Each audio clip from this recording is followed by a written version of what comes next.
गेडास बुजुर्ग के ग्राम प्रधानों द्वारा गुरुवार को ब्लॉक परिसर की बैठक में ब्लॉक प्रमुख पर लगाए गए विभिन्न गंभीर आरोपों को सिरे से खारिज करते हुए ब्लॉक प्रमुख राकेश तिवारी ने इसे राजनीतिक षड्यंत्र बताया। ब्लॉक प्रमुख राकेश तिवारी ने प्रेस वार्ता कर कहा कि क्षेत्र के तमाम ग्राम पंचायत प्रधान शासन की मंशा के विपरीत कार्य कर रहे हैं, जबकि शासन की मंशा है कि गाँवों का समग्र विकास हो। ग्राम सभा से संबंधित अनेक विकास कार्यों व सरकारी उपक्रमों में सुंदरीकरण में प्रधानों द्वारा सहयोग न करने की शिकायत लगातार मिल रही थी। ग्राम सभा के विकास कार्यों की जमीनी हकीकत परखने के लिए गांव के समस्त विकास कार्यों से संबंधित मौखिक सूचना मेरे द्वारा सहायक विकास अधिकारी से मांगी गई। मेरी सूचना मांगने का उद्देश्य सभी ग्राम पंचायतों की जमीनी हकीकत परखना है। यदि प्रधानों ने शासन की मंशा अनुसार कार्य किया है तो उन्हें सूचना देने में तकलीफ नहीं होना चाहिए। गाँव के विकास कार्यों की सूचना देने से बचने के लिए कुछ ग्राम प्रधानों ने मेरे खिलाफ षड्यंत्र कर मेरे ऊपर झूठे मनगढ़ंत बेबुनियाद आरोप लगाए हैं। ऐसे ग्राम प्रधानों का सिर्फ एक मकसद है कि ग्राम सभा में की जा रही इनकी मनमानी में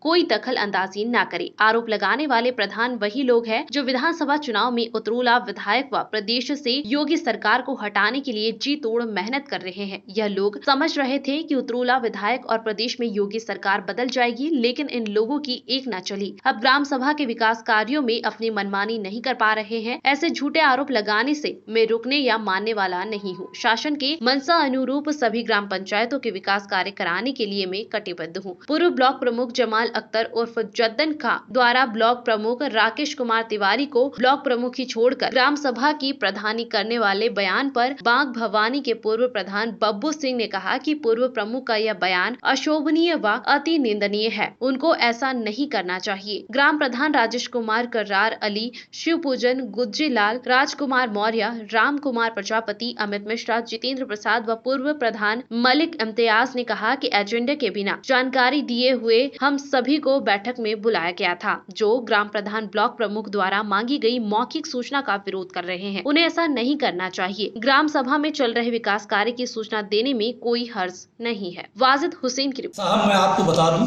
कि जो ये कहते हैं कि मैंने इस तरीके का सूचना मांगा, आप यहाँ सब बुद्धिजीवी बैठे हैं।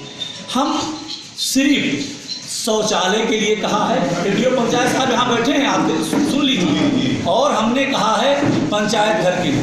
आप बताइए, हमारी सरकार 9,000 रुपया महीना दे रही है शौचालय के लिए, 6,000 रुपया महीना दे रही है पंचायत सहायक के लिए। आप बताइए, क्या मैं सरकार का इस तरीके का आए हुए पैसे का पूछने का हकदार नहीं हूँ? मेरा कहना है प्रमुख जी, बैठक में पंचायत सहायक ने जो है एक्सेप्ट किया कि हाँ ये गलती हुई है। भरी सभा में इन्होंने माफ़ी भी मांगी कि अब ये गलती आइंदा नहीं होगी। अब मैं आपको इस बात पे कह देता हूँ। देखिए साहब, आपने कहीं एक कहानी सुनी होगी, मैं एक पिक्चर में सुना था। पिक्चर में क्या था कि एक जो कटघरे में खड़ा हुआ इंसान था, वो इतना दबाव बना रहा था जज के ऊपर कि वो देख करके वहाँ का वकील क्या किया, वो जज को उसने दबाव बनाया और बोले इस फैसले को करो, नहीं तो हम तुम्हारे साथ ऐसा कर देंगे। जज हड़बड़ा करके वो फैसला किया। तब उसने कहा कि दबाव में किस तरीके से आदमी काम करते हैं। निहायत ही शरीफ आदमी है हमारे एडीओ पंचायत साहब। अब वो क्या करेंगे, अगर आप लोग घेर करके, मैं यहाँ बैठा हूँ अकेला, सब लोग घेरो मुझे और मेरे मुंह में कोई बात डाल के बुलवाना चाहो और हमारे सम्मान और इससे आप खेलना चाहो। आदमी सरल है, बुजुर्ग हैं, अब कितना दिन नौकरी बची है। उन्होंने हाथ जोड़ लिया तो गुनाह नहीं कर दिया साहब। हाथ जोड़ करके भी बवाल को टालने का इन्होंने कोशिश किया। अब कितना इस चीज़ को करने के लिए आप समझिए कि ये मैंने मांगा, चलो ठीक है, मैं भी कोई बरसों का तो यहाँ का प्रमुख नहीं हूँ। अगर मेरे अधिकार क्षेत्र में नहीं आता, हमारे पंचायत साहब हमको तुरंत कह देते, नहीं तिवारी जी, ये आपके प्रमुख जी आपके हक में नहीं आता है, ये आप ना मांगिए ना मैं दूंगा। अरे भाई साहब, मैं कोई चर्चे आगे नहीं करता आपसे।